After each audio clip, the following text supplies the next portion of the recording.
Greetings, salutations, respect, and love. I am Scott, and you're in the Prog Corner, where today I'm doing an album review of a Seattle prog band named Moonletters.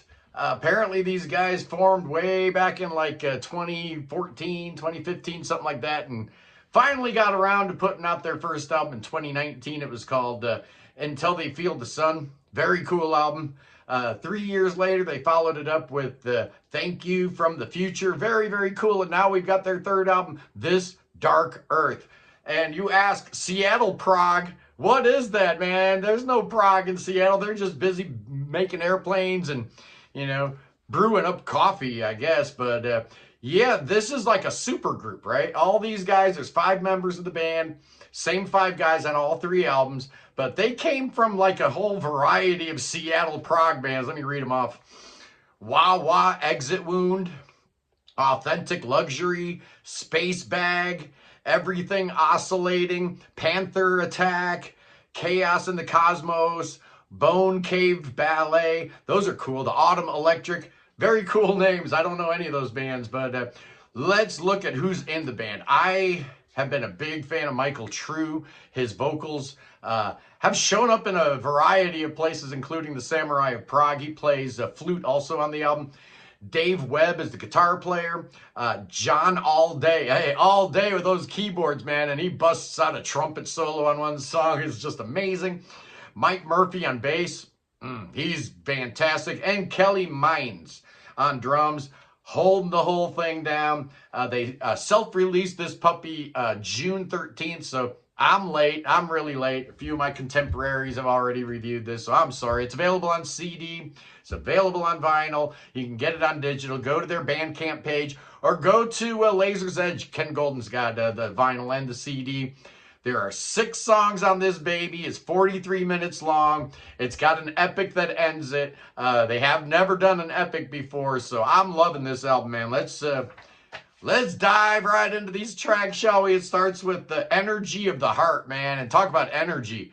Oh, yes, 6.5 minutes of just crazy, frenetic, energetic, really quirky, very fun, all over the place. It starts all dark and moody, almost like Scando Prog, but then you get this really cool guitar riff coming in, and it's just riff mania, man. It's an angular riff fest in D minor. And then Michael True's voice comes in, and it's like all layered and stuff, and you're like, wow, man, this is like if Frank Zappa listened to some Queen, almost. It's really cool. I love his vocals. Michael does a lot of falsetto mixed in with his regular voice, and usually falsetto bugs the heck out of me. His falsetto's great, so I don't mind it at all. This song goes through so many changes in its 6.5 minute runtime. It's just amazing, and then it calms down with a really cool ending. Fantastic way to start an album. Just incredible. The next song is called Silver Dream, and it too is like 6.5 minutes long. It's got this crazy guitar effect at the beginning of the song. You're in 4 here and doing all this crazy stuff. Then finally it settles down in 6/8 and you're in A flat major. Sounds like something Jeff Lynne or George Harrison might write with that old-timey kind of chord progression going on. And yeah, if you think you're in that territory, man, you're dead wrong, because the little bridge sections are in 11. And then it goes back to the 6/8. So it's really cool. Then you got an instrumental breakdown in 9. Real dramatic. You get this cadence crescendo going on, and then the atmospherics kick in. All these songs go in so many different directions. You got the keyboard and heavy guitar going on, and then when you least expect it, man, John All Day, that's his name, the keyboard player, he busts out his trumpet, man, and I didn't see that coming. It is so cool. It's so awesome. So driving. Amazing. The next track is called Island of Magic Mirrors. This sucker's 6 minutes long. And it starts out kind of new wavy in A flat. You get Michael True's falsetto on here. Get a little bit of psych. There's a lot of psych baked into this band. Real bouncy section. And let me just take a minute to talk about Mike Murphy's bass playing here. He's all over the place on this song, man. He goes through all these different stylistic changes, but the one thing that doesn't change is that driving bass all the way through the song. So you get a little carnival kind of thing going on, and somehow we've modulated down a half step to G, and then you get Dave and John trading solos between the keyboard and the guitar. Just awesome, man. Really cool song. Next up is a little come down song, just a little, aperitif after 3 real crazy wild songs. You got a 2-minute little acoustic guitar thing with some keyboards in the background, a little bit of bass, and you got some gentle giant-y runs. It's nice, it's decent, but I really do like some of the interior voicings on the finger-plucked steel string guitar. Sounds real good. Next up, I love this song. My favorite song on the album, it's called In the Catacombs. It's only 4.5 minutes long, but it could be 20 minutes long with all the ideas that they've thrown in just 4.5 minutes. It's real rousing. It's an up-tempo kind of track. You're in G minor, and I love the keyboard tone here, man. It sounds so cool. It's very retro, and that's the thing about this band is they use a lot of these retro sounds and tones and ideas, but this band doesn't sound retro, man. People talk about this band, they call it heavy prog or retro prog. They're just prog, I don't care, man. You got a lot of controlled craziness in this song. You got a real interesting 7/8 staccato section, and then you got the distorted guitar going on with a piano in the background. Just so much going on in 4.5 minutes. It's insane. I love this track. So good.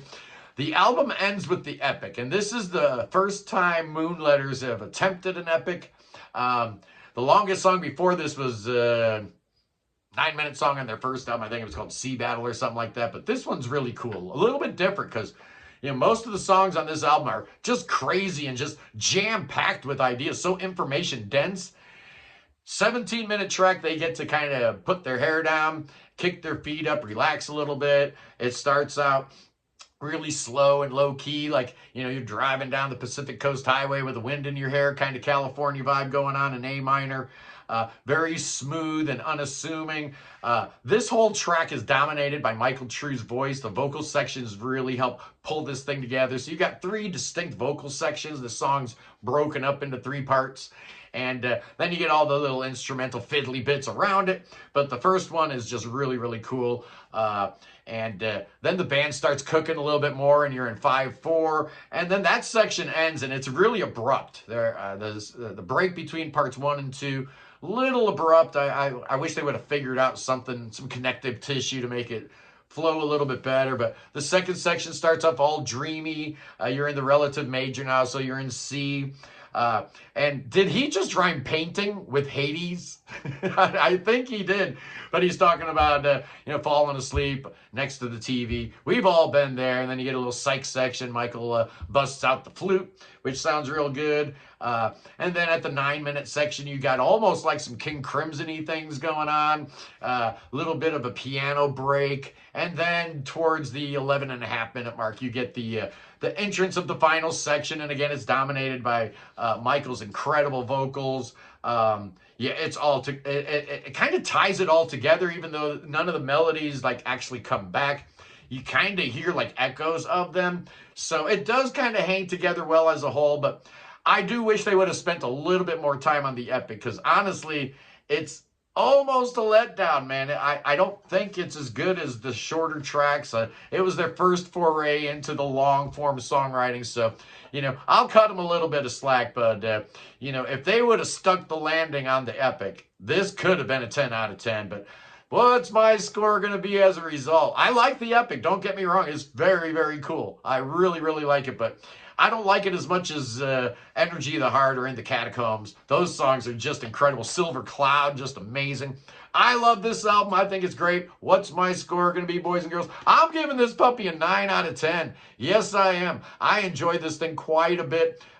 Thank you, Moonletters, for showing us that there's more to Seattle than just Starbucks, right? Or the Seattle Seahawks football team. Anyway, boys and girls, don't forget, every Sunday at 11 a.m., we do a live stream. This Sunday's no different, man. We do it each and every Sunday, and I'm telling you, we got a good one this Sunday, man, when we're going to be welcoming Cody and Kevin from Crownlands. Oh, yeah, the mighty Crownlands, the great duo from up north. We're going to be talking about them. We're going to be talking to them about their new records, Ritual Parts 1 and 2, which come out on Inside Out.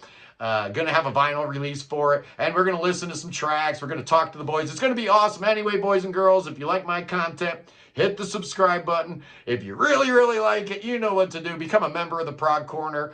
You can do so for less than $2 a month, man. You know you got 8 quarters underneath your seat cushion somewhere, maybe in the center console of your car. Just give it to me. Support the Prog Corner. Anyway, boys and girls, I love you. Peace in the Middle East. Free Tibet. Free Ukraine. Free your mind. Free beer. Free Willie. And God save King Chucky. Save Charles III. King Chucky needs your saving. Oh, yes, he does. He ain't feeling so good. So I say, bring that boy to America. Bring him to America. I say, oh, yeah, we got thoughts and we got prayers. We got spells. We got incantations. Oh, I got my pastor on speed dial just waiting for that king. Hey, come on over here, king. We got something for you. We're going to drink poison, and then we're going to do like the Pentecostals. Oh, yeah, we're going to do just like the Pentecostals. We're going to dance with them snakes. Oh, yeah, them snakes ain't going to get us. I got the armor of God on me. They can't bite me. They can't kill me. Oh, maybe they can. Oh, I'll see you guys. I love you. Peace.